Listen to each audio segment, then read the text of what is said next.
Bonjour à toutes et à tous. Voilà, aujourd'hui, on va vous parler d'un service, le service proximité, mais également le service des objets trouvés. Nous sommes ici 2 rue d'Alger et je vous propose donc, comme j'ai trouvé un portefeuille, je vous propose de me suivre pour voir le parcours de ce portefeuille dans le cadre des objets trouvés. Suivez-moi. Christophe Lestarki, bonjour. Bonjour. Alors, on est ici donc rue d'Alger, dans vos services, le service proximité. En quoi consiste-t-il dans les grandes lignes ? Alors, dans les grandes lignes, le service proximité comporte 2 pans. Le stationnement payant et ainsi que les conciergeries de quartier. Alors, à l'intérieur, il y a également un autre service aux citoyens qui est celui des objets trouvés. Alors, en quoi consiste-t-il en fait ? Alors, les objets trouvés, c'est un service donc ouvert aux usagers qui ont perdu ou trouvé un objet. Alors, généralement, sur une année, on nous dépose à peu près 300 objets trouvés. Un par jour, quasiment. Quasiment un par jour. Et également, 200 à 300 personnes viennent nous réclamer ou nous signaler une perte d'objet.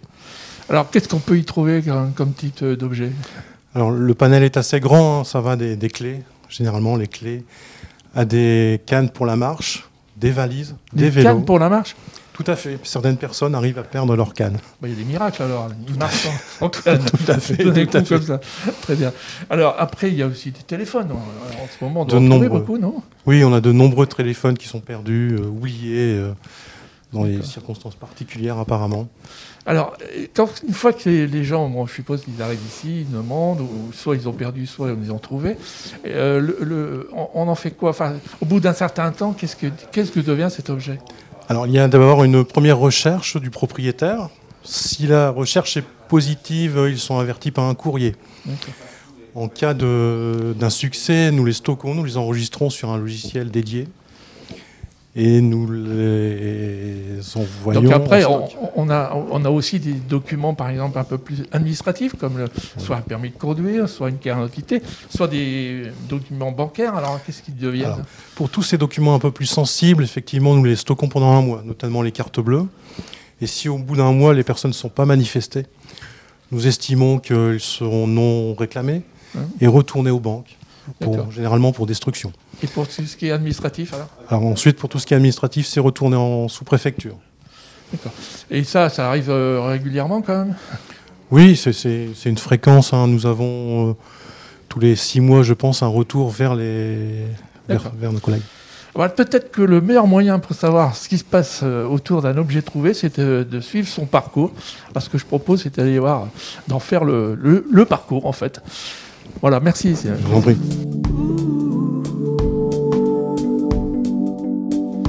Justine, bonjour. Bonjour. Alors voilà, je viens de trouver ce petit portefeuille avec apparemment des documents, une carte d'identité, une carte bleue. Oui. Alors, vous allez le prendre en charge, mais comment ça se passe exactement ? Alors déjà, la première chose que je fais, donc je vous demande où vous l'avez trouvé, donc le lieu, l'heure, votre identité, si vous souhaitez la donner ou non. Oui, on n'est pas obligé de donner son identité. Si on veut rester anonyme, on le peut. Voilà, il y a des personnes qui ne souhaitent pas donner leur identité, qui ne souhaitent pas être contactées par la suite, et d'autres personnes qui le souhaitent. Donc du coup, on prend à votre désir, en fait, votre identité ou pas. Et moi, après, je fais l'inventaire de l'objet, du portefeuille. J'enregistre tout en informatique. Après, l'objet est enregistré, donc il a un nom de dossier et un identifiant, et il est stocké chez nous dans un lieu bien secret. Alors, les gens, vous allez certainement contacter la personne. Quand il y a une identité précise, c'est facile. Ou plus ou moins, vous recherchez, je suppose, sur les pages blanches, par exemple. Mais si, par exemple, la personne ne peut pas être contactée parce qu'on ne trouve pas son identité, vous faites quoi ?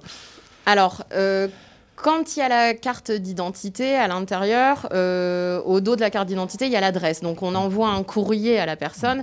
Si ce n'est pas le cas, on a la possibilité de prendre la photo de l'objet. Et s'il y a le nom de la personne, s'il y a un signe distinctif, on prend une photo de l'objet et on peut le mettre sur le site internet, le Facebook de la ville de Cambrai. Ah d'accord, ça c'est récent, c'est une nouvelle méthode ça. C'est ça, ça fait 1 mois et demi à peu près qu'on l'a mis en place. Et alors ça marche bien ? On n'a pas énormément de choses qui a été mis depuis parce qu'on n'a pas eu beaucoup d'objets trouvés. Mais par contre, il y en a certains qui ont retrouvé leur propriétaire, oui. Oh, puis ça va certainement se développer. Oui. Donc, belle initiative, nouvelle initiative. Et par contre, si ça ne fonctionne pas, les objets, au bout d'un certain temps, donc Christophe nous a dit que, par exemple, pour tout ce qui est bancaire, ça retourne à la banque. Pour tout ce qui est administratif, retourne à la préfecture. On ne va pas revenir là-dessus. Est-ce que les objets donc, sont stockés ici quelque part? Au bout d'un certain temps, vous en faites quoi?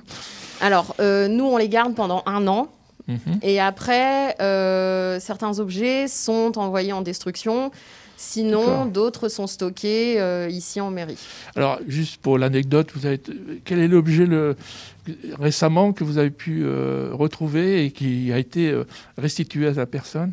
L'année dernière, on a eu une valise qui contenait une valise complète. Alors, pas de vêtements, mais toute la vie d'une personne, en fait. Les papiers, ça allait vraiment de photos à des fiches de paye.